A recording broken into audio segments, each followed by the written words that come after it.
marco del fortalecimiento académico, se presentan 2 cursos online extracurriculares: los aprendizajes clave y el docente en educación primaria y metodologías activas en el proceso de enseñanza en educación básica. Muy buenas tardes, distinguidas autoridades. Maestro Héctor Martín Pinto Barredo, director de la Benemérita Escuela Normal Rural Justo Sierra Méndez. Estimadas y estimados. Buenas tardes. Como primer acto, recibamos las palabras de bienvenida y acto inaugural del maestro Héctor Martín Pinto Barredo, director de la escuela sede Benemérita Escuela Normal Rural Justo Sierra Méndez, de Selchacán, Campeche. Muy buenas tardes a todos los presentes, autoridades, jóvenes estudiantes de la licenciatura en educación primaria.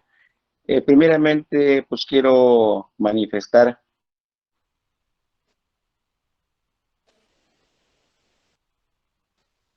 el regocijo porque ya en este nuevo año, segundo mes que inicia el día de hoy, pues estemos trabajando muy fuerte en prepararse, en tener contacto entre ustedes, y ahora pues va de la mano del doctor Felipe Fernández Canul y del maestro Isaac Abisaí, quienes van a tener a bien conducir estas actividades.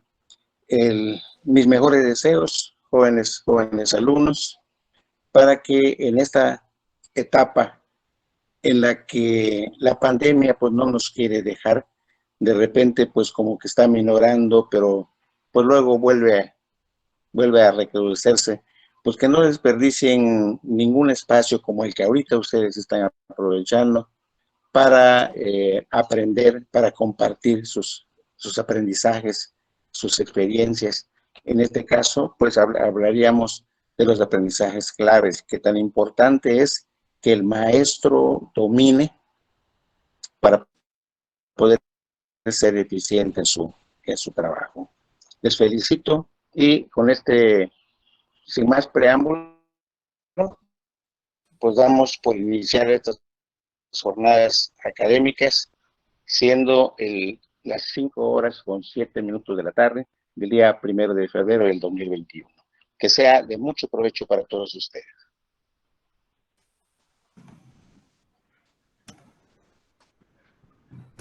Muchísimas gracias, maestro Héctor, por sus palabras.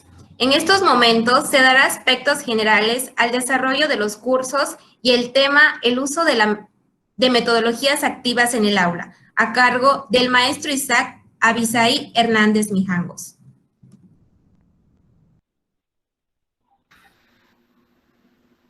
Muchas gracias. Bueno, vamos a dar unos espacios, unos aspectos generales. Una disculpa, veo que hay bastante ruido, pero de ese ni en el contexto de mi entorno, de la gente que está poniendo música, todo lo que da. Bueno, para empezar, ¿cómo se va a elaborar el curso? ¿O cómo se va a desarrollar? Los cursos son 2. Uno se llama los aprendizajes clave y el docente en educación primaria, y el segundo se llama metodologías activas en el proceso de enseñanza en educación básica. Ustedes van a tener los lunes y jueves el primer curso que se llama los aprendizajes claves y docentes en educación primaria. Y la segunda, que es metodologías activas en el proceso de enseñanza en educación básica, se va a desarrollar los martes y viernes. Es decir, que en total van a tener 1, 2, 3, 4, 5, 6, 7, 8, 9, 10 sesiones en esta modalidad en las que estamos participando.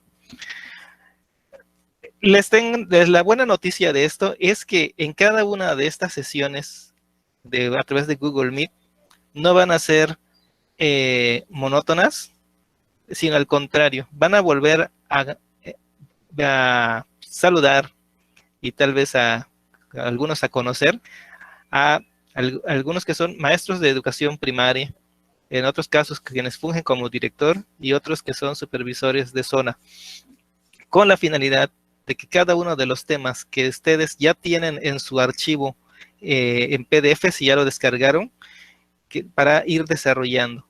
Y al final, en el cierre, una persona que hasta el momento está en un grupo también que se llama Técnica Pedagógica, Asesoría Técnica Pedagógica, y que tiene cerca de 250,000 seguidores. Entonces nos va a estar acompañando en el cierre que va a ser el viernes 19, y la cual es una persona que también ha estado dando temas relacionados a el UCICAM sobre las características y las asesorías correspondientes que pudieran obtener de ella. De hecho, hoy va a dar un live a las 7 de la noche, por si ustedes gustan asistir, le pueden hacer preguntas en tiempo real y también la van a poder saludar el día 19. Y en los demás días, les comento, es importante asistir para que ustedes puedan experimentar ese proceso, ese espacio que bien hace falta, ¿no? Para que podamos ampliar nuestros horizontes. Bueno, vamos a empezar con el tema que va a ser a manera de una introducción general de ambos cursos, tanto de los aprendizajes clave y el docente en educación primaria, como de metodologías activas en el proceso de enseñanza en educación básica. Lo primero es tener una claridad en algo. Siempre se ha escuchado de educación y de conceptos como de pedagogía, pero en realidad hay quienes dirían, es que es exactamente lo mismo, y cuando por definición o por concepto propio no lo es. ¿Y qué pasa entonces en ese momento si desconocemos qué es el concepto de educación y qué es la pedagogía como tal? Es como taparse los ojos en estos momentos e imaginar que estamos en medio del mar tratando de llegar a un lugar. Necesitaríamos conocer o de orientarnos dónde están esas estrellas, dónde sale el sol, dónde se encuentra la luna, para podernos dar una ubicación, ¿no? Y principalmente algo muy seguro y muy concreto, tener la seguridad de a dónde queremos llegar. Entonces aquí empezamos con el primer término, que posiblemente se los pregunten. Bueno, la educación es un proceso que se da natural todos los días desde que existió el ser humano, y que trata también, y es aquel elemento que trata de compartir con otras personas, como en el momento en el que tal vez en la época de las cavernas, cuando había el descubrimiento del fuego. Entonces, ¿quién les enseñó a cómo compartir ese fuego o esa forma de adquirir el fuego a los demás? Entonces ahí empieza a ocurrir la forma de, ocurre una transmisión de conocimientos. Entonces hablamos de educación. Entonces, ¿qué quiere decir esto? Es un proceso de aprendizaje de un individuo que ocurre natural y que está ahí presente sin que nadie pueda hacer nada adicional a lo que está ocurriendo ahí. Y precisamente aquí viene el segundo término. Entonces, si hay ese fenómeno, entonces digamos, es que también encuentro una persona que está caminando. Ah, bueno, pero ocurre siempre un especialista que dice, no, pues eso que haces es trotar, estás corriendo o estás caminando en otra forma, y empieza a clasificar y organizar y explicar cómo camina uno. Entonces algo parecido ocurre en educación. Primero nos dicen, es el proceso de aprendizaje natural que ocurre en el ser humano, que trata de compartir el conocimiento con otros más, y que además hace que eso no se pierda dentro de las mismas generaciones, de tal forma que a través del tiempo de la historia va creando su propia cosmovisión, la perspectiva de las situaciones, de las circunstancias, de los apartados de cómo resolver los problemas, y que además es capaz de modificarlo conforme va aprendiendo aún más. Entonces, ¿qué es la pedagogía? La pedagogía es precisamente eso que estudia la educación. Es el área en sí, del conocimiento encargada de lograr esos métodos para que un individuo aprenda de forma eficiente. Entonces, la educación y la pedagogía siempre van a estar de la mano. Una, porque la educación ocurre naturalmente, y dos, porque la pedagogía se encarga de estudiarla y de explicarla y de decir cómo ocurren todos esos procesos y de buscar formas de cómo formar al tipo de persona que se quiera formar, que va a ir en función de los principios pedagógicos que se vayan a realizar en un país.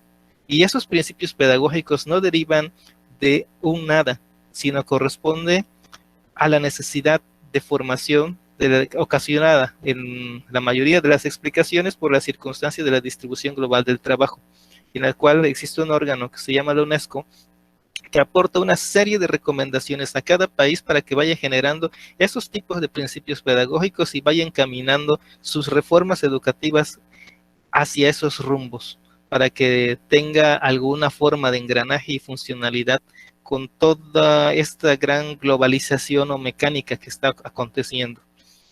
Bueno, entonces eso es educación, y la pedagogía es como tal, aquella que nos dice qué tipo de ser humano queremos formar, pero que además es capaz de explicar cómo se ocurren todos estos procesos de educación. Y para no quedarnos con esta idea, vamos a ampliar todavía un poco más. A ver, permítanme. Ya se liberó. Entonces acá, ojo, si ya hablamos de que existen principios pedagógicos, entonces en un país como este, vamos a escuchar, bueno, no solamente en un país, sino en muchos, van a escuchar que existen modelos educativos. Y esos modelos educativos van de la mano con esos principios pedagógicos, pero a la vez esos principios pedagógicos, como les vuelvo a decir, provienen de un organismo internacional, en este caso que es la UNESCO, que emanan o quienes escriben cuáles son esas recomendaciones que quieren para ir contribuyendo en la formación de esos seres humanos que están ahí. Pero por otro lado, encontramos diferentes nombres. ¿Cómo un modelo llega a ser modelo? Entonces, ¿cuándo empezó a ser una corriente? ¿Cuándo una tendencia? Y principalmente, ¿cuándo se convierte en un paradigma? Bueno, lo que sí sabemos en estos momentos es que al menos ustedes han experimentado formas de planeación muy interesantes. Uno, un libro naranja, que es el Plan de Estudios 2011. Un libro que se llama Aprendizajes Clave, que es uno de color blanco. Y un tercero que van a empezar a conocer y a explorar muy pronto, que se llama La Nueva Escuela Mexicana. En estas circunstancias, pues bueno, podemos hacer una visión rápida de esos tres libros y de los cuales en cada uno de los temas o de los temas que que se van a desarrollar en sus dos cursos y que en conjunto van a compartir una amplia gama de conocimientos, vamos a entender entonces qué ocurre con esto, por qué es así y cuál es la diferencia en cada una de ellas, y principalmente conocer cuáles son los rasgos teóricos que las caracterizan a cada una de ellas, además de sus principios pedagógicos, cuáles son sus implicaciones y además cómo se fueron validando en un contexto legal, o sea, cómo es que se fue dando y se fue formalizando para que se pudiera implementar en toda la República Mexicana, incluso con márgenes de tiempo muy pocos, ¿sí? Bueno, entonces aquí vamos a lo siguiente para explorar. El aprendizaje clave, como el Plan de Programas de Estudio 2011, que es el primerito que ustedes conocieron, estaba enfocado a algo muy particular, a lo siguiente. Centra la atención en el logro de los aprendizajes esperados. Aquí tenemos una palabra clave, en el logro de los aprendizajes esperados, y que aquí se entendían como indicadores del logro. ¿Sí? Aquí, ¿qué pasaba? Estos términos se generaban a través de la misma temporalidad que se enmarcaba en los programas de estudio y definían además lo que se esperaba de cada alumno en términos de, como ustedes ya sabían, qué significan las competencias y qué implicaban, términos de saber, saber hacer y saber ser. Pero además le daban o le dan, bueno, le daban la concreción al trabajo docente al hacer constatable lo que los estudiantes logran. Es decir, tenían que comprobar los estudiantes ese aprendizaje de los cuales se estaban haciendo parte. Y además que constituyen su referente para la planificación y la evaluación en el mismo aula donde se desenvuelven. Y bueno, ¿y qué cambia con el 2000, con el 2000, que nos encontramos un poquito más adelante, en 2018, aquí, para aprendizaje clave, mucho antes, perdón.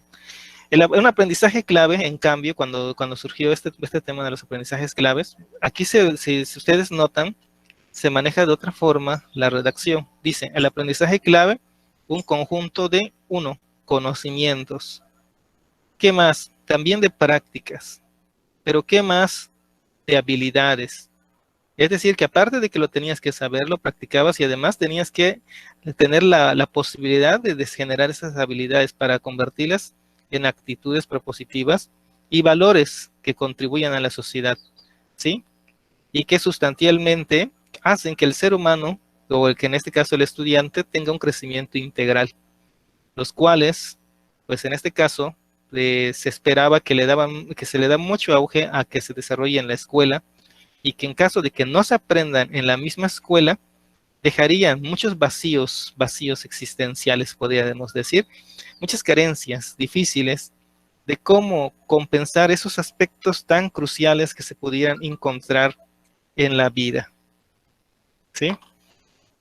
Bueno, pero luego ocurre un cambio muy grande, ya ahora sí vamos a hablar de los trabajos que empezaron hace pocos años y que se espera implementar ya en este ciclo escolar, salvo las circunstancias que se presenten, ¿no? La nueva escuela mexicana tiene un objetivo diferente, o un objetivo que es el desarrollo armónico.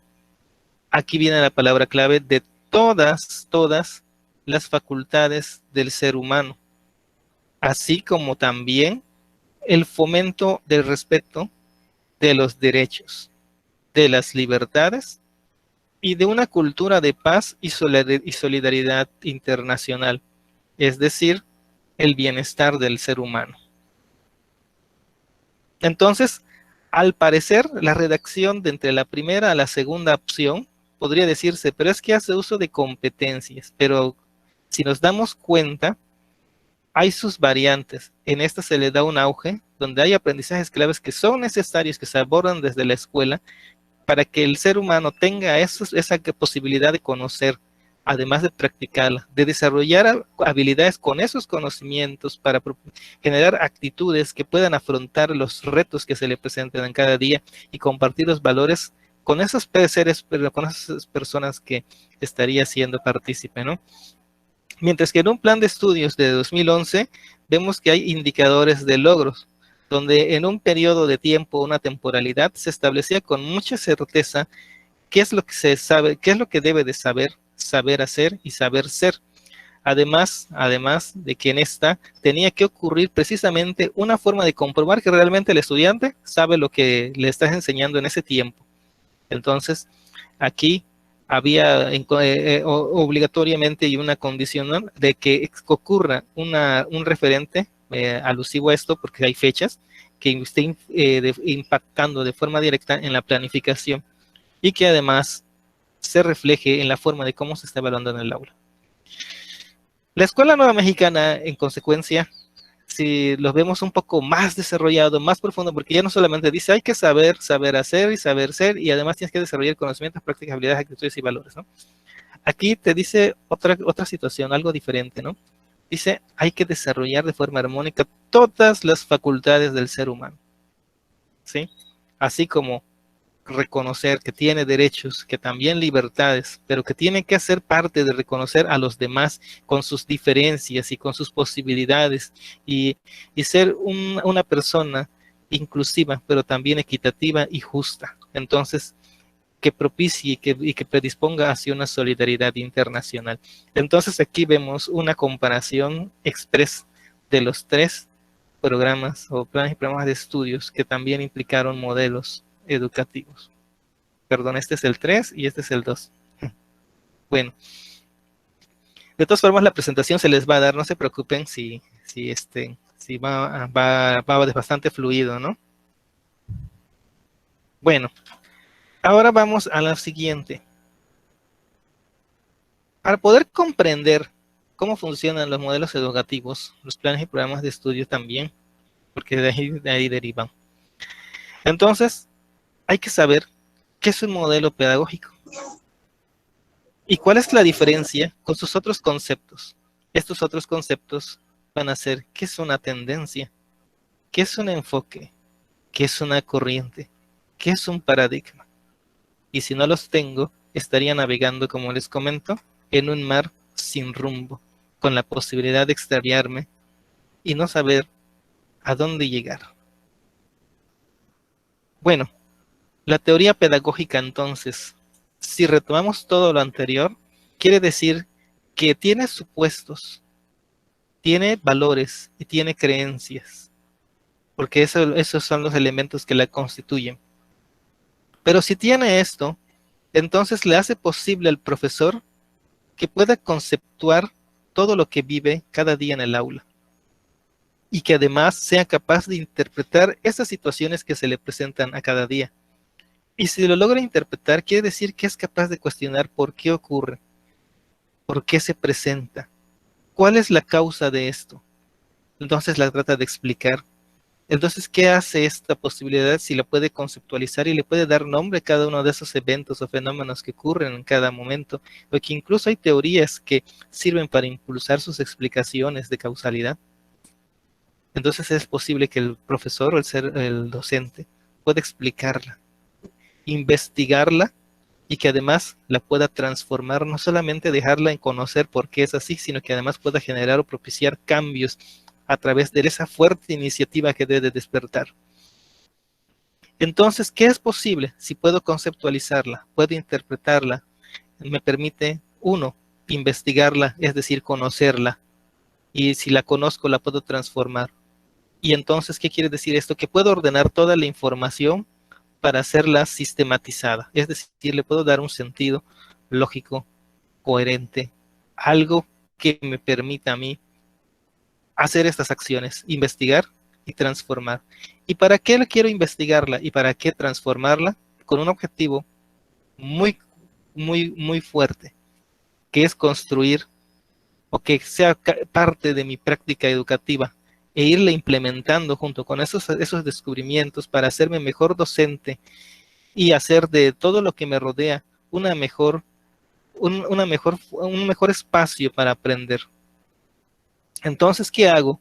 Si estoy en constante conceptualización, interpretación de situaciones, la estoy investigando y además transformarla, quiere decir que estoy enriqueciendo la teoría que ya está escrita, porque soy capaz de aportar lo que ya está. No solamente los autores de gran renombre pueden contribuir a la teoría, sino ustedes también. Cada una y uno de ustedes tiene esa posibilidad de aspirar a convertir incluso y crear su propia corriente. Y además enriquecen el discurso pedagógico, es decir, las cosas no son como solamente estamos acostumbrados a que alguien las explique, sino que alguien también puede dar una diferente perspectiva. Eso es la teoría pedagógica. Bueno, entonces entramos a qué es un paradigma. Un paradigma pedagógico. Un paradigma pedagógico está caracterizado por esos elementos. Existen creencias, comportamientos arraigados o conceptos a priori que se conceptualizan como verdaderos y que nadie quiere salir de ahí. Podría decir, o podríamos afirmar, aquellos casos en los que siempre dicen, es que, bueno, un ejemplo.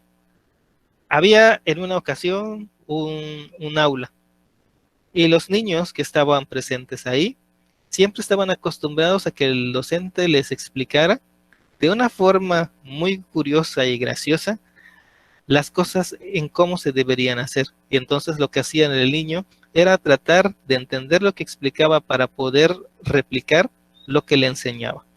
Bueno, entonces veíamos que hay una forma de transmisión de el docente hacia el niño.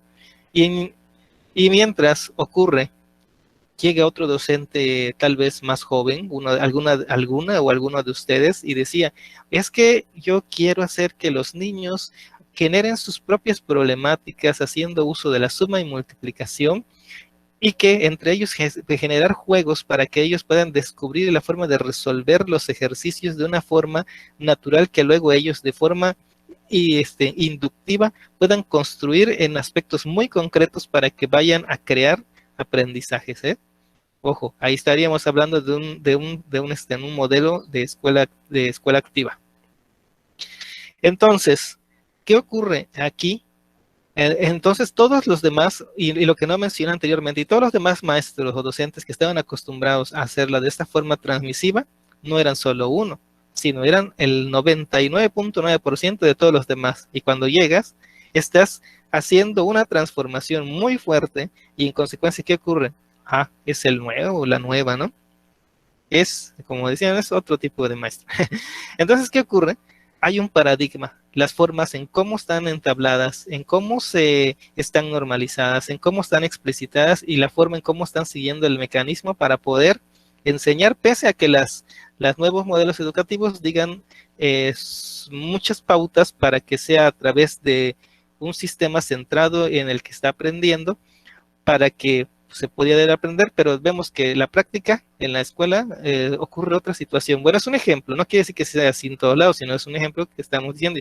Y ustedes llegan recién formados y quieren aplicar todas esas gamas de posibilidades y de repente generan que se chocan con un paradigma, algo que ya está ahí dado, y que la mayoría sigue, porque fue derivado de algo que es practicado por muchos y que además ha funcionado. Bueno, entonces, un paradigma naturalmente es compartido por una comunidad muy grande, elevada de sus integrantes, si no fuera un paradigma. También no se forma de la noche a la mañana, sino que tiene un tiempo muy considerable de tiempo, incluso años. Por eso vemos que existían esa tendencia, o que todavía está presente esa tendencia, ¿no? De que el docente tal vez es el que sabe más y el estudiante es el que aprende, en cuanto en realidad la mecánica que los mismos planes y programas nos están manejando son un tanto variables a comparación de esto, ¿no? Bueno, entonces, ¿qué ocurre? La naturaleza del paradigma es precisamente esta.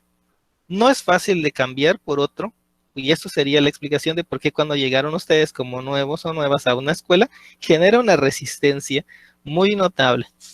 Entonces, ¿qué ocurre aquí?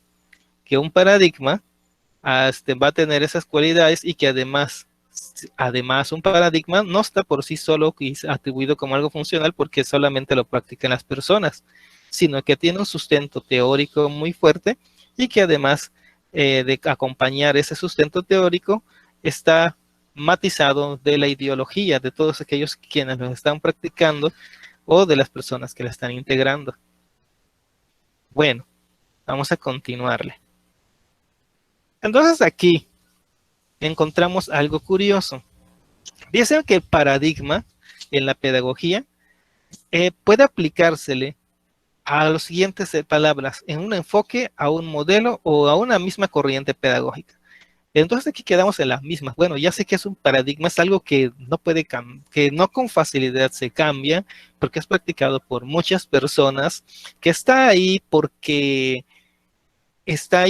ha funcionado y porque de alguna forma ha sido algo instruccional que le han dicho a las personas, hazlo de esta forma, funciona, y lo siguen practicando durante mucho tiempo, muchos años, y se va generalizando y se va convirtiendo en un paradigma.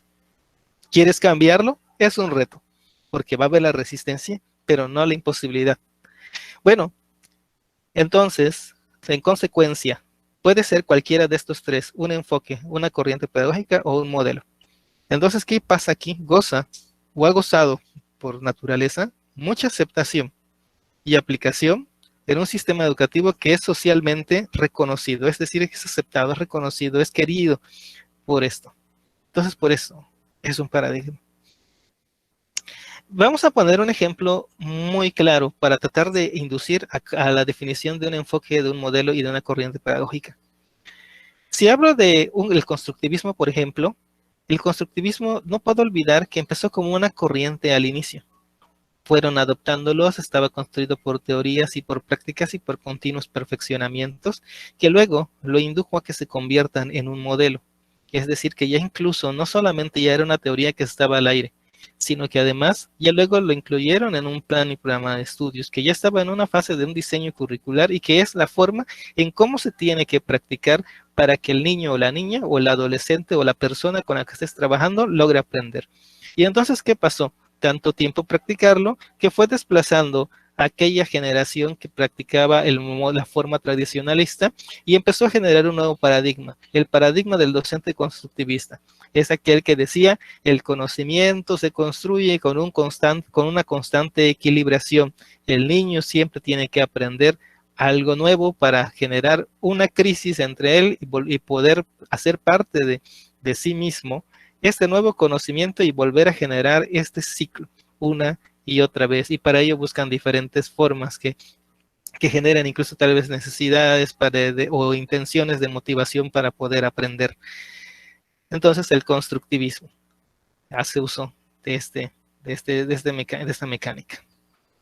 Bueno, pero por el simplemente hecho de decir, pues pasó por un enfoque, un modelo y una corriente pedagógica, qué curioso, ¿no? Entonces, pero no sé todavía qué es una corriente ni qué es un modelo. Entonces vamos a empezar por algo todavía más básico, al origen de todo ello. ¿Qué es una corriente? Bueno, aquí ocurre algo curioso.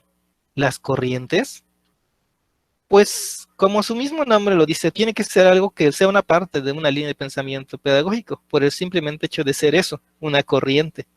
Pero, ¿qué es lo que tiene de especial? Bueno, es algo innovador, que además se está investigando, se está sistematizando y que aún se encuentra validando. Eso es una corriente. Algo que todavía está en investigación, que se está sistematizando y que se está validando. Entonces, ¿qué quiere decir esto? Que como una consecuencia muy grande, todo eso que ustedes ven por su naturaleza son tendencias fuertes que están aconteciendo en educación, pero que todavía no llegan a ser ni un modelo y que tampoco tienen el fundamento suficiente para que digas que va a ser un enfoque. Es decir, que tampoco puede ser un paradigma, porque no tienen la fuerza suficiente. Lo que sí va haciendo la corriente, es ir agarrando adeptos durante su proceso de desarrollo, hasta el momento en el que se transforme en algo nuevo. Y mientras mayor cantidad de adeptos vaya adquiriendo, mayores posibilidades va a tener de irse transformando alguna de las diferentes modalidades que ya mencioné. Entonces, puede ser que en un principio aparezca su propia escuela. Hay diferentes tipos de corrientes pedagógicas. En esta situación son tres. La primera son las radicales.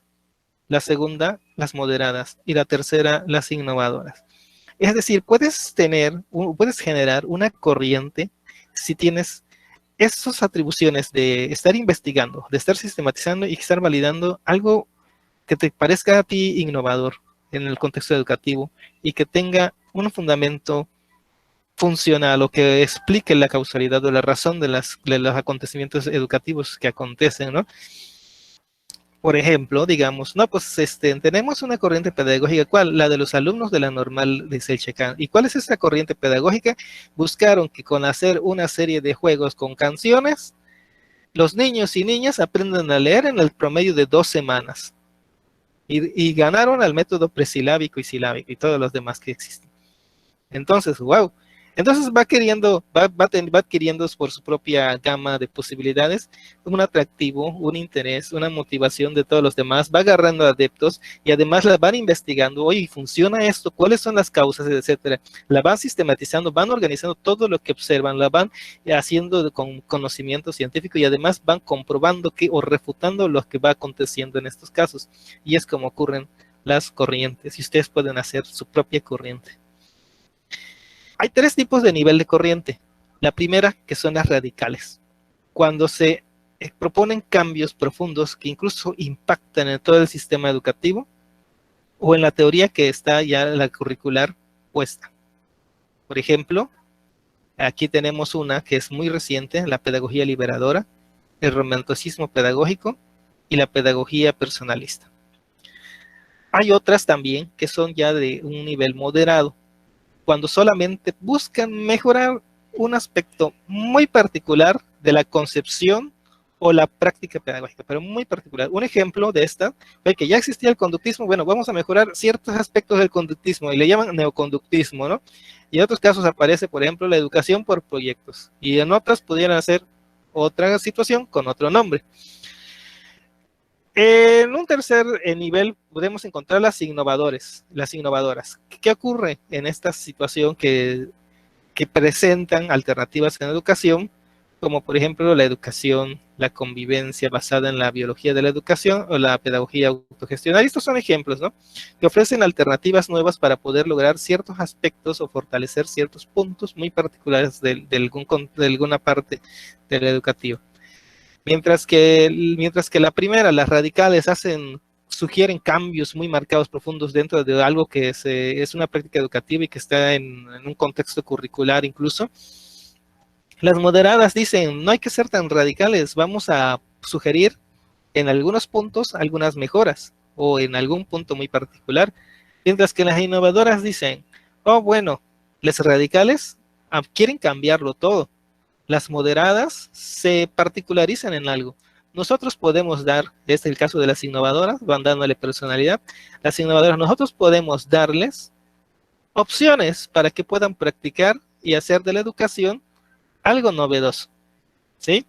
Entonces esto es lo que ocurre, esto no lo pierdan de vista porque normalmente estos conceptos sí son muy preguntados. La corriente, entonces, está a un nivel de formación para poder generar cualquiera de las que ya hemos expresado y que está en una fase de investigación, de sistematización y de validación y que existen 3 tipos, las radicales, las moderadas y las innovadoras. Y esos 3 tipos están bien marcados aquí en estas esferitas. Bueno, esas son las corrientes. Bien, ahora vamos a avanzar. Entonces aquí, como ya habíamos checado, la corriente se caracteriza porque tiene estos rasgos. 1, su estructura curricular no está bien definida, porque todavía está en construcción, la está investigando, está validando y refutando lo que está ahí. ¿Qué quiere decir? Que está en experimento, está creándose, está naciendo, está surgiendo. Como su naturaleza lo entrega, es que atrae seguidores, principalmente a los que quieren desarrollar algo nuevo. Y sirve de base, y es el primer peldaño, diríamos, para algunos modelos pedagógicos.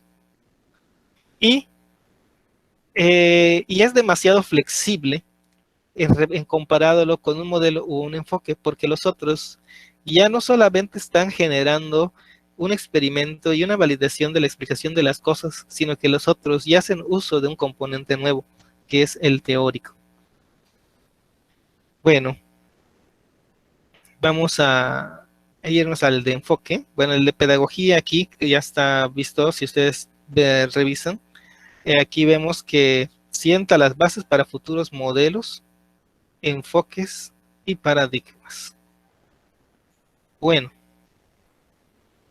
entonces aquí vemos el enfoque. Un enfoque como tal, a diferencia de el anterior, que era todavía como que el bebé o la bebé, aquí el enfoque tiene algo especial.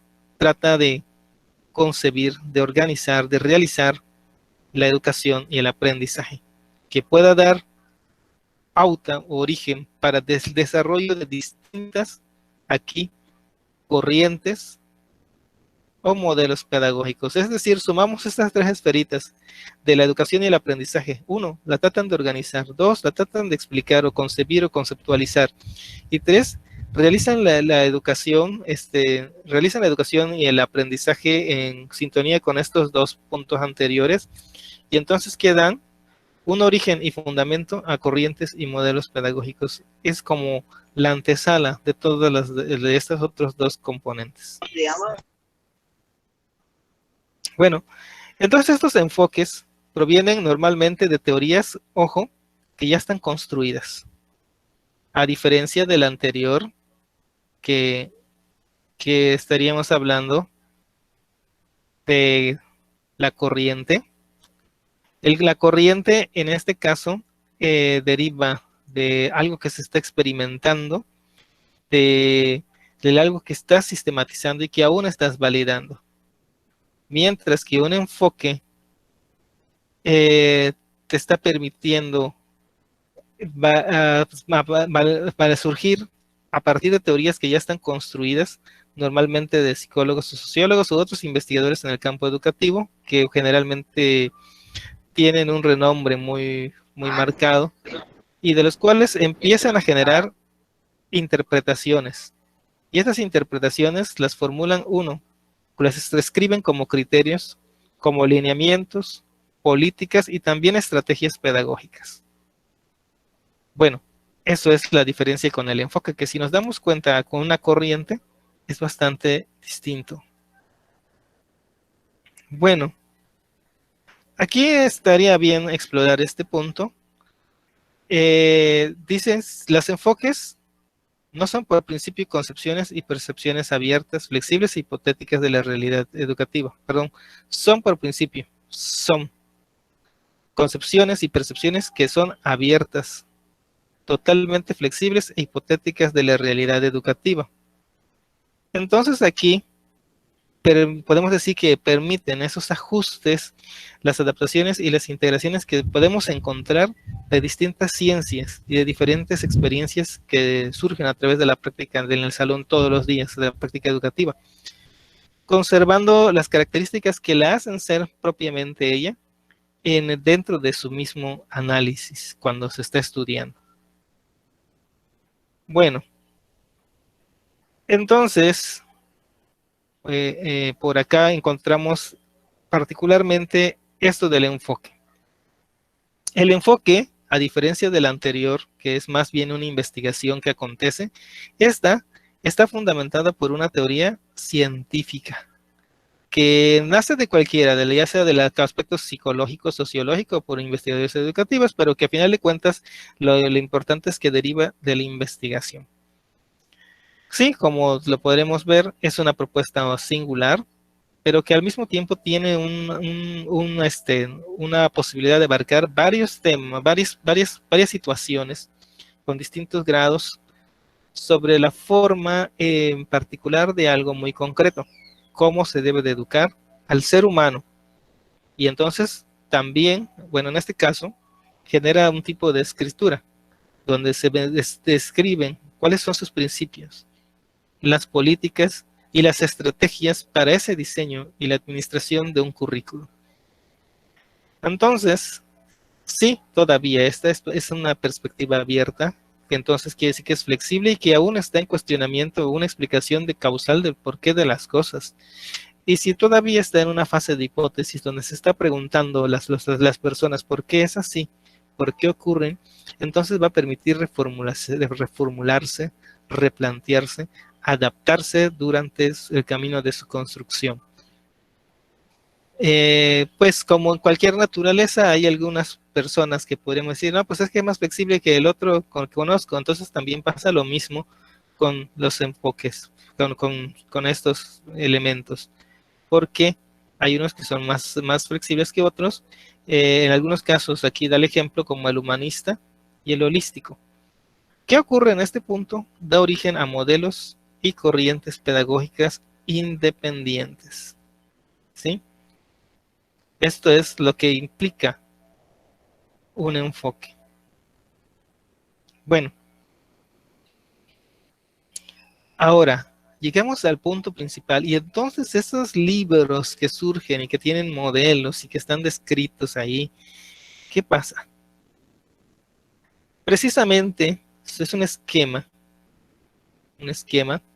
o un patrón que es altamente representativo, de una teoría psicológica o educativa, y los modelos educativos entonces tienen una gama concreta de aspectos histórico-culturales o de materializaciones de los enfoques. Es decir, es como que pulir algo. Mientras más trabajado esté, más brilloso puede estar. Entonces, ¿qué ocurre con un modelo? Agarras alguno de las anteriores, que principalmente es un enfoque, y se pule, y entonces ocasiona que es más cerrado, es limitado y que es encasillado, y que además, por naturaleza misma, es parte de un currículum, de algo que ya está diseñado, que algo que está escrito y que de alguna forma te presentan, tal vez incluso que lo podrías describir como un manual. ¿Por qué? es un modelo. ¿Y qué significa un modelo? Es algo que todos deben de hacer porque es un modelo y es la forma adecuada en la que cual es cómo se está enseñando. Entonces, ¿qué ocurre con la particularidad de los modelos? En consecuencia, los modelos tienen una vigencia mucho menor de vida. Dependería más bien de cuántas reformas o cuántos cambios o incluso cuántas posibilidades de un cambio de gobierno pudieran haber y el modelo va a cambiar. ¿Sí? Bueno. Entonces aquí vemos que el modelo pedagógico, y está inspirada esta persona, es uno más concreto y cerrado, mucho más cerrado que un enfoque, porque es precisamente esto, es pulir todos esos aspectos teóricos en algo muy concreto y decir, esta es la forma de cómo debemos de enseñar, y de esa es la forma propia de cómo convertirlo en un modelo, y que además te la transforman y te la presentan como un libro. Esto deriva normalmente de un enfoque pedagógico, aunque también puede proceder en muy raras ocasiones de una corriente o de una tendencia pedagógica. En la literatura van a encontrar la palabra corriente pedagógica y de tendencia pedagógica, pero aquí la sorpresa es que corriente y tendencia pedagógica son lo mismo, nada más que lo llaman de diferentes nombres. Corriente y tendencia son lo mismo.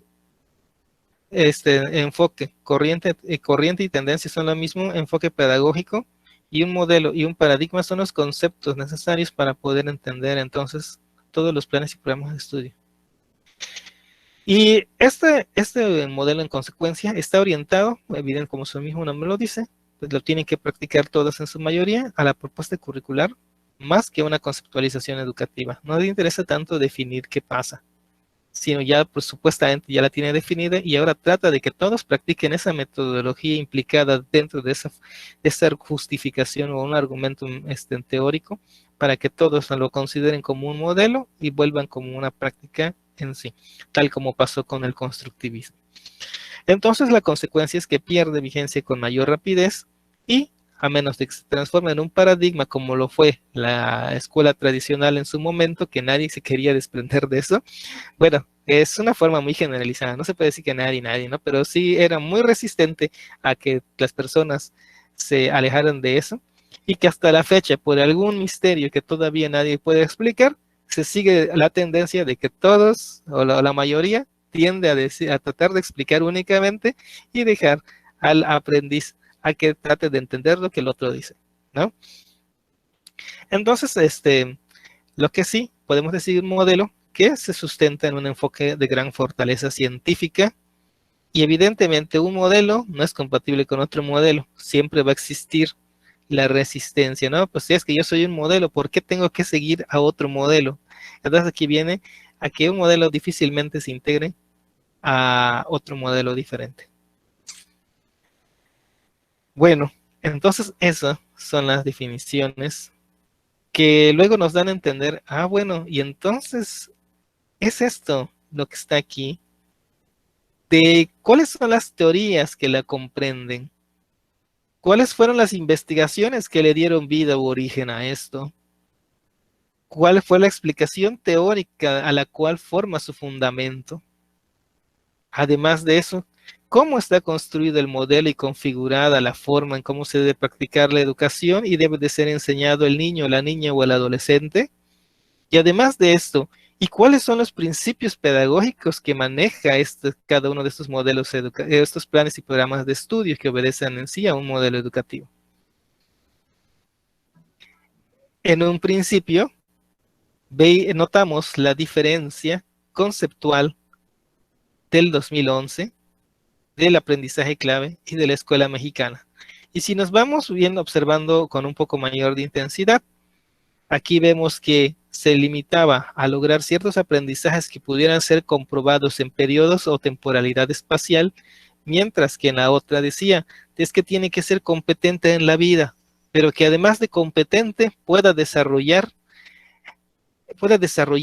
porque si no, que en su vida va a tener espacios o vacíos en esta encrucijada y no va a poder o va a quedar descompensado en estos aspectos tan relevantes e importantes de su vida. A lo cual, como una propuesta totalmente diferente e innovadora, surge la nueva escuela mexicana y que dice, necesitamos que todos los seres humanos mexicanos desarrollen armónicamente todas sus facultades que los hacen como seres únicos, especiales e inigualables.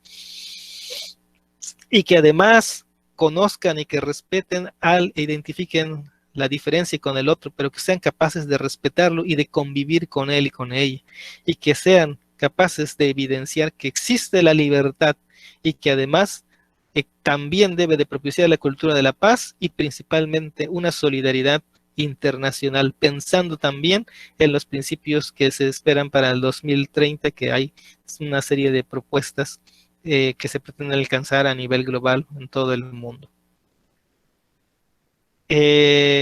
Bueno, y ya casi cerrando, aquí ponemos estos libros que son interesantes porque son los que han utilizado para planificar, incluso este es de sexto grado y este es el que ya deberían de estar utilizando varias. Vamos a entrar. ¿Y cuál es la importancia y la pertinencia de entender cómo funcionan estos elementos de las corrientes, tendencias, modelos, enfoques, paradigmas? Unos instantes en los que prendo la luz. Es que se me fue olvidado.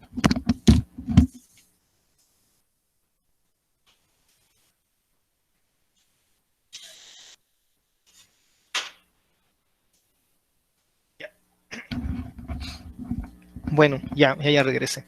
Bueno, entonces aquí viene una importancia muy fundamental de por qué sí es importante conocerlo. Aquí voy a hacer mención de 5 corrientes pedagógicas que son consideradas como contemporáneas, o sea, que están en el tiempo en el que nosotros existimos o que vivimos, que incluso podemos ser partícipes o partes de ello. Como les mencionaba, en la pedagogía tradicional existía la creencia, vamos a poner una maestra por acá, con una buena sonrisa y un cabello, unas 2 colitas amarradas así, y ponemos al niño, a este otro niño, Niños, ¿qué pasa, maestra? Le contestan. El día de hoy les voy a enseñar a sumar y a multiplicar. Miren, 3 por 1 son 3. 3 por 2 son 6. 3 por 2 son 6, ¿verdad? 3 por 3, 9. Bueno, y entonces esta maestra es la que tenía el cúmulo de conocimientos y sabiduría y era y únicamente la persona al que no podías cuestionar y que era inigualable e inalcanzable incluso tal vez para la perspectiva o el pensamiento de este niño o niña, y se dedicaban a aprender precisamente esto que les enseñaba, donde predominaban aspectos totalmente memorísticos y de un auge de totalmente una cuestión de repetición, pero carecía de algo, comprender el proceso. ¿Por qué era así?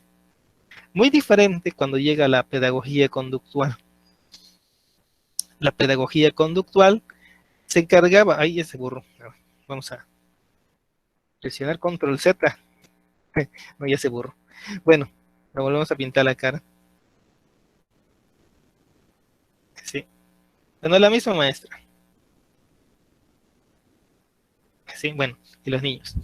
Ahora en la pedagogía conductual había la maestra que tenía la regla. ¿Por qué?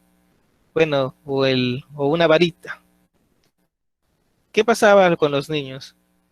Niños, si no se aprenden las tablas de multiplicar, va a haber un castigo. Los voy a poner todos en una fila y a todos les voy a dar con la varita en la mano, ¿no? O incluso había la maestra que hasta lanzaba el borrador muy violenta, ¿no? O el maestro, tal vez. Entonces, por aquí, y bueno, esas fueron prácticas que se daban antes del año del 84 para, no algunas fechas, unas particularidades, ¿no? La aceptación social en ese momento, pues, estaba presente, aunque no era lo correcto. Sin embargo, los valores y las circunstancias cambian y las leyes también, y entonces ahora, si lo haces, también te cesan o te generas alguna infracción, ¿no? Pero aquí obedecían, ¿no? Le decían al niño, si ya lo aprendiste, o había alguno que tal vez no utilizaba la varita y le pegaba con la mano, sino le decía al niño o la niña, ya te lo aprendiste, qué bien, te voy a regalar una paleta. a ti también una paleta y a ti un dulce, porque todavía te puedes esforzar más para poder aprenderte las tablas de multiplicar. Oh, pedagogía conductual. Había un estímulo y una respuesta. Bueno, ya vieron la diferencia, cómo está, mientras que una explicaba, la otra persona trataba de reforzar los patrones de conducta que eran los esperados. Luego, corriente activa. Esta misma maestra tal vez en algún momento decidió, dijo, oh, ya no quiero ser la maestra que todo lo sabe y que el niño aprende. Tampoco quiero ser la maestra que puro premiarlos los haga por las cosas que hacen o que no hacen, o estar enfatizando en el reconocimiento de lo que han hecho. ¿Y qué quieres hacer ahora? Una pedagogía activa. ¿Y cómo es eso? Quiero que el niño, a través de ciertas problemáticas, sea capaz de deducir la situación de las respuestas de las tablas utilizando las tablas de multiplicar y resolver la problemática. ¿Y cómo es eso? Utilizando la inducción para que él pueda crear posteriormente, con el apoyo de la maestra, el conocimiento específico que implicaba este aspecto, atribuyendo la experiencia como primer orden. Y para esto esta persona les dejaba, pues pueden cambiar la mesa de lugar, pueden moverse de aquí para allá, pero busquen la respuesta de cómo llegar a la solución de esta problemática. Y entonces el niño y la niña dicen, oye, ¿y ahora qué le pasó? Nos está cambiando de la forma de cómo enseñarnos, ¿no? Bueno, eso es la pedagogía activa. ¿Y en qué cambia en la pedagogía social? Ya me borré otro niño, tengo que la pinta. En la pedagogía social dice, no, pues ahora tienen que relacionarse todos unos con otros. Vamos a ponerles ejercicios donde les damos problemas reales que estén en el aula y que además le digan una serie de problemáticas y que vayan a hacer como que si vayan en la tienda en la vida real. Y que además sean capaces de observar y de imitar a aquellos que están haciéndolo, o que puedan observar en el ejercicio de complejidad que implique, y que ellos lo repiten, pero que además no solamente se dediquen a imitarme, sino que además puedan construir o replantearse diferentes formas de resolución para poder medir o explicar las consecuencias de sus propias acciones y resolver el ejercicio de esta forma. Entonces les digo, entonces les tengo 9 dulces para que ustedes, y les doy a cada uno 3 pesos, ¿a cuánto debe, para cuántos dulces me alcanza si cada uno me cuesta 2 pesos, ¿no? Y entonces ya le das un problema, les das dando que interactúe con otras personas, de las cuales están siendo partes, y cambia totalmente algo tradicional, algo conductual, algo activo y algo social. Bueno, pero eso no es todo. Ahora, digamos, también existen otros que tal vez ahorita no incluimos en la biografía, pero sí vamos a explorar algunos, como es el componente del romanticismo, que es muy cercano a la activa y que también están muy pegadas a los constructos de las escuelas a unas escuelas de Montessori, que también son muy llamativas, ¿no? Bueno, entonces aquí la corriente pedagógica constructiva llegó un momento de la maestra, pero es que ya no quiero ser tan tradicional, no quiero ser que todo yo lo debo de explicar, no quiero que los niños siempre se les tenga que estar estimulando, reforzando las acciones, porque son otro nivel de personas, son seres humanos. Entonces, en una pedagogía activa, no, pues es que tampoco quiero ser la maestra que te les ponga en un desorden y que no sé si realmente alcanzaron esa enseñanza, ese aprendizaje esperado.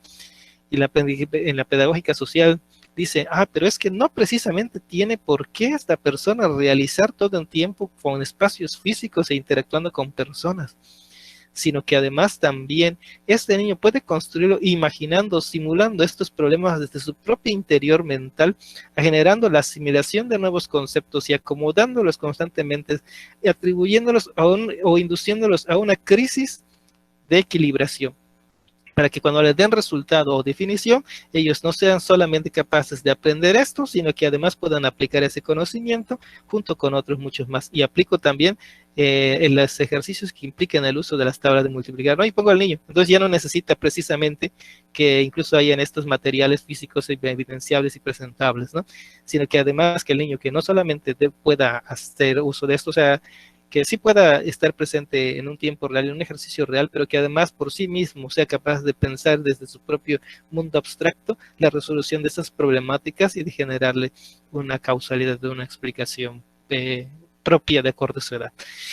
Y entonces vemos que cada uno de estos diferentes niveles de corrientes pedagógicas son totalmente distintas, diferentes, que si bien solamente parecieran sonar como nombres muy comunes o que de uso demasiado convencional en nuestro diario práctica educativa o cuestionarla, tuvieron su momento, su funcionalidad, y muchos de sus componentes teóricos principalmente se retoman unas con otras porque lo que hacen es perfeccionarse cada día más y irse ampliando hacia una forma que tiene más bien un diseño holístico, que quiere decir adaptar o utilizar cada una de las mejores oportunidades teóricas de cada una de las anteriores para hacer algo mejor. Bueno, entonces las corrientes pedagógicas sí tienen sus propias diferencias internas y sí es conveniente al menos conocer esta noción de su cualidad. Y posiblemente también en algún momento de su vida les cuestionan, les preguntan, oye, ¿y en qué consiste esta? ¿Y esto por qué? ¿Y por qué en tu programa de estudio encontramos esto otro? Ah, bueno, es por esto. Y ya pueden ustedes generar su propio discurso.